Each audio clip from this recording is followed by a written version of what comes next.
কিন্তু এটি কোনো রাসূল করিম সাল্লাল্লাহু আলাইহি ওয়াসাল্লাম থেকে বর্ণিত হাদিস না এবং নবীজির কোনো কথাও নয়। এটি আবু লাহাব একটি নিকৃষ্ট কাফেরের একজন আত্মীয়। সেই আত্মীয়টা মুসলমান ছিল না কাফের ছিল সেটা হাদিসে নেই। আর কাফের থাকাটাই স্বাভাবিক। ওই সময় যেহেতু প্রায় সবাই কাফের ছিল, অল্প কিছু মানুষ মুসলমান ছিলেন। রাসূল করিম সাল্লাল্লাহু আলাইহি ওয়াসাল্লাম যে সময় দাওয়াতের কাজ শুরু করেছেন প্রথম, তাহলে একজন কাফের স্বপ্ন দেখেছে। এই যে লুৎফুর রহমান ফরাইজি একটা চাপাবাজ, মিথ্যাবাদী, ধোঁকাবাজ। সে ধোঁকার আশ্রয় নিয়ে মুফতি আল্লামা উসমান গনি সালেহীর যুক্তির মানে দলিলের খণ্ডন করতে গিয়ে সে যে মিথ্যাচার করেছে তা বলা বাহুল্য। কিরকম বলা বাহুল্য আসুন আমরা দেখি। আপনি যদি দেখেন বিদায়া ওয়া নিহায়ার 3 নম্বর খণ্ড 407 নম্বর পৃষ্ঠায় সেখানে স্পষ্ট বলা আছে। দেখেন আগে এই যে দেখুন এখানে ইমাম ইবনে কাসির বিদায়া ওয়া নিহায়ার 3 নং খণ্ডে বলেন وذكر السهيلي وغيره أن الرأي له هو أخوه العباس وكان ذلك بعد سنة من وفاة أبي لهب بعد وقعة بدر وفيه أن أبا لهب قال لعباس إنه لا يخفف علي في مثل يوم الاثنين হযরত সুহাইল রাহিমাহুল্লাহ এবং অন্যান্যগণ উল্লেখ করেছেন যে আন্না রাইয়া লাহু অর্থাৎ আবু লাহাবকে যিনি স্বপ্নে দেখেছেন তিনি হচ্ছেন তার ভাই আব্বাস রাদিয়াল্লাহু তাআলা আনহু। আর এই ঘটনাটি ঘটেছে বদরের যুদ্ধের পরে আবু লাহাবের মৃত্যুর পরে।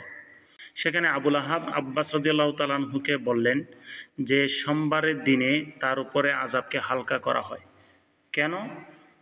কারণ হচ্ছে যে যখন সুয়াইবিয়া যে রাসূল সাল্লাল্লাহু আলাইহি সাল্লামের মিলাদের যে সুসংবাদ তাকে দিয়েছিল সে কারণে তাকে খুশিতে আজাদ করে দিয়েছিল। যে এখানে স্বপ্নে কে দেখেছেন, যদিও বুখারী শরীফের হাদিসে 5101 নম্বর হাদিসে যদিও এটা বিষয়টা উল্লেখ নাই, সেখানে উল্লেখ আছে যে তার আবু লাহাবের কোনো এক আত্মীয় দেখেছেন স্বপ্ন।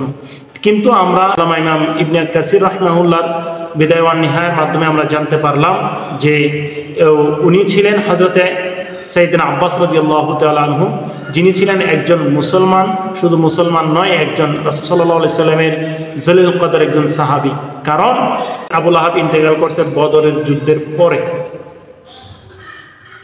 তো দেখেন যেখানে বদরের যুদ্ধের পরে আবু লাহাব ইন্তেকাল করছে আর বদরের যুদ্ধের সময়ে আব্বাস রাদিয়াল্লাহু তাআলা আনহু যুদ্ধবন্দী হন। উনি কুরাইশদের পক্ষ থেকে যুদ্ধ করতে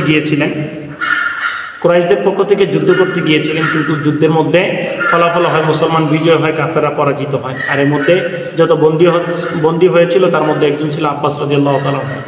তিনি ওই সময় ইসলামের প্রকাশ্যে ঘোষণা দেন, কেননা উনি মক্কা থাকতে মনে মনে ইসলাম গ্রহণ করেছিলেন কিন্তু এটা প্রকাশ করেননি।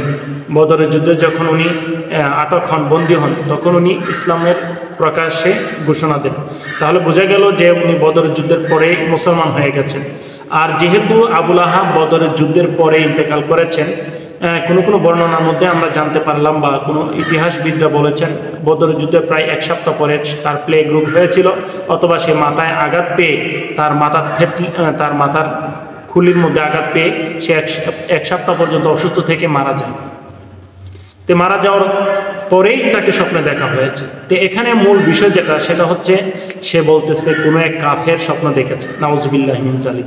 এখানে যদি ইবনে কাসির যদি বলে থাকেন যে বদরের যুদ্ধের পরে আবু লাহাব মারা গেছে, তাহলে এখানে এই লুৎফুর রহমান ফরাইজি মিথ্যাবাদী।